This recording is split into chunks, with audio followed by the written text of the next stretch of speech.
ni imboga abantu benshi basanzwe bazi, ni imboga z'ibibabi by'ibidodoki, ibibabi by'ibidodoki. Kandi muri iyi minsi kubera ibizazane, ingorane, abantu benshi basigaye bagira ibibazo bya hypertension. Mu by'ukuri ushobora gufata kanyakwereke amababi y'ibidodoki, ushobora gufata amababi y'ibidodoki, abantu benshi bazi ibidodoki naya.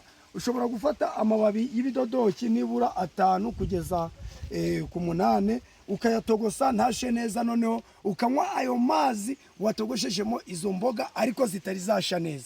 Ubundi ukajya uhekenya utudodoki ku bantu bafite ikibazo cy'umuvuduko. Ibi bintu rwose nzakomeza ngende mbaye ibiganiro, muvandimwe uherereye hose, sharinga utu video abantu bawe baba aho baherereye ku migabane yose y'isi, kuko nzagenda nkubwira utuntu tw'ubwenge uzagenda urikorera aho uri iwawe mu rugo, aho mu gikoni, aho mu rugo, aho muri murima. Igihe cyose watatswe n'ibyakugira umumaro, nzakomeza ngenda nkwigisha ubutabazi bw'ibanze wagenda ukoze. Murakoze. Ndabona n'igiko, mureke nacyo nyibabwiraho gato. Buriya igiko ni umurinzi.